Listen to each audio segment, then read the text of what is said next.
Guys, what I want to talk to you about today is a little thing called the marriage strike.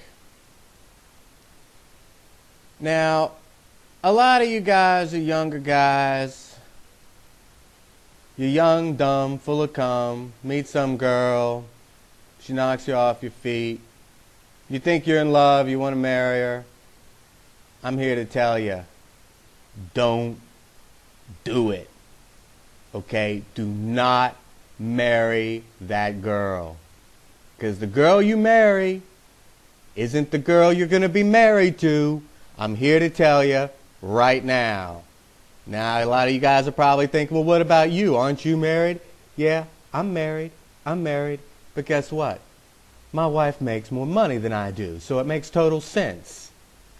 And I brought the child to the marriage, and if the marriage ever fails, I'm taking him with me out because he's my flesh and she's the stepmom, okay?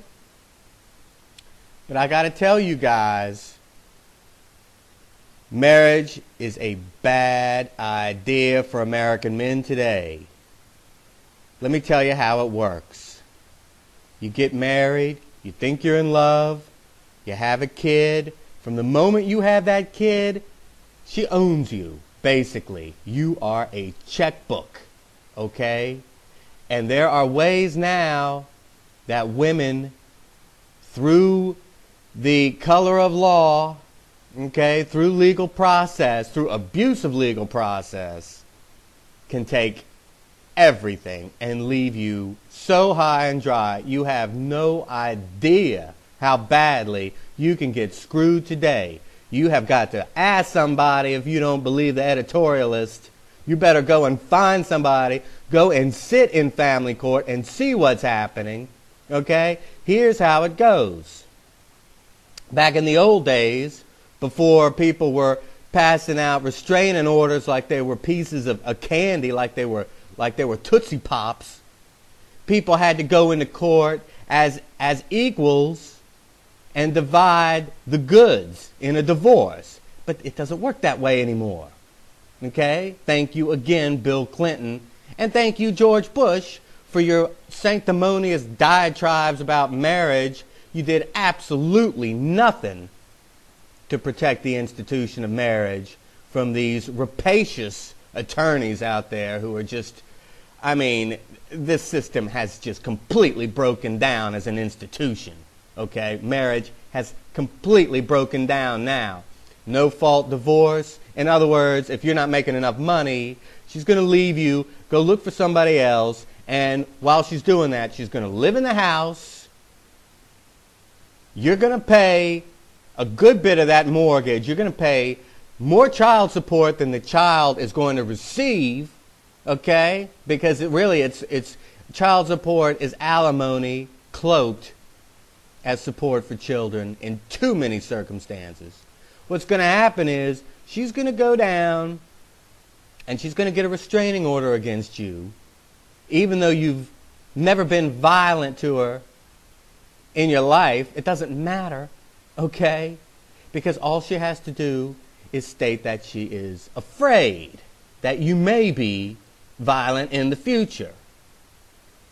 The funny thing about restraining orders is people who really need to be restrained wipe their ass with restraining orders and go and do what they're going to do.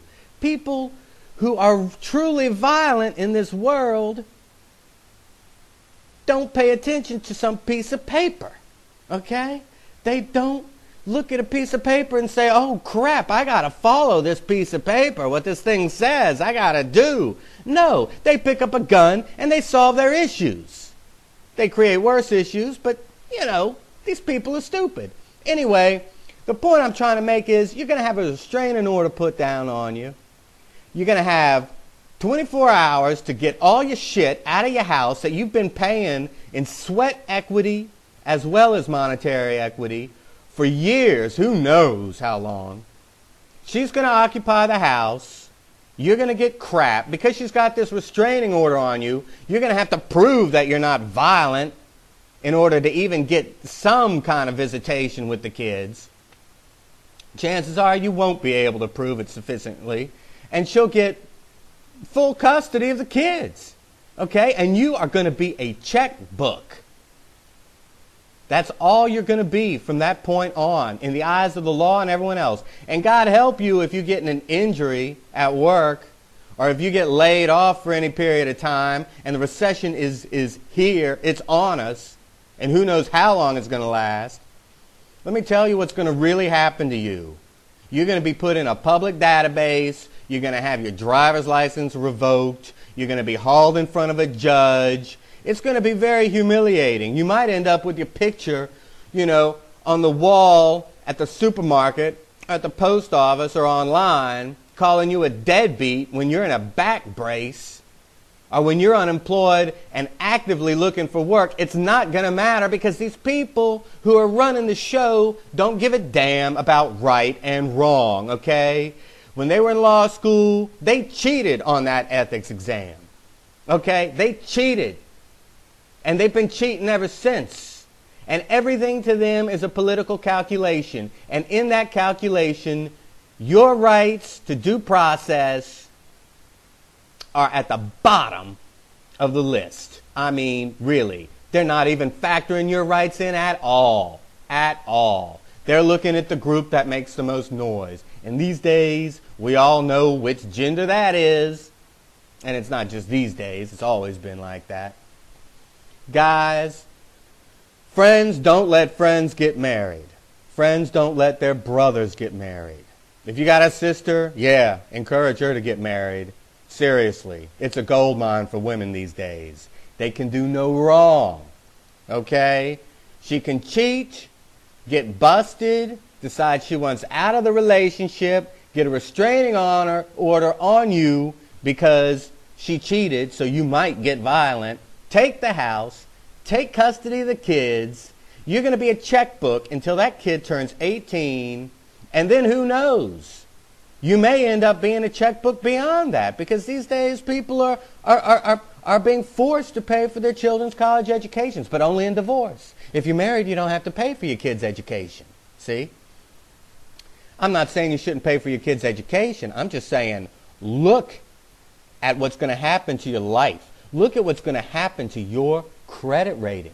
Look at what is going to happen to you.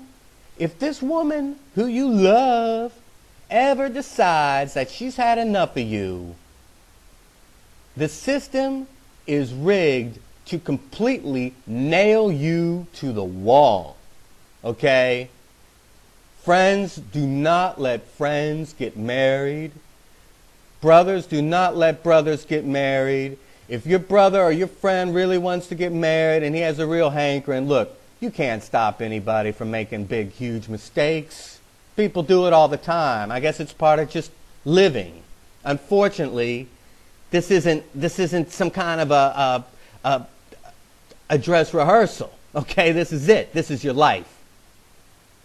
So go into family court. Drag your friends and brothers into family court. Let them see what's going on. Let them talk to a divorce attorney. In fact, I think everybody, before they get married, should go and talk to a divorce attorney and say, hey, what's the worst that can happen to me even though I'm a decent guy, pay my taxes, love my wife, etc. If she really wants to screw me, how easy is it for her to do that? Get a professional opinion. Don't go into a partnership like this where you are heavily disadvantaged without seeking professional advice. And trust me, if that advice is candid, they're going to steer you away from that institution. You do not want to get married in America today. It is absolutely moronic. Do not do it. Okay? If you want to fall in love, that's fine. I suggest you get a pet. I suggest you get a vasectomy. Honestly, that's what you need. Because as soon as you have that kid, wham! You're a checkbook, buddy. And you are going to be treated like a checkbook. So, please, consider all the ramifications. It's a tough world, and you are at the bottom of the totem pole. This is the editorialist.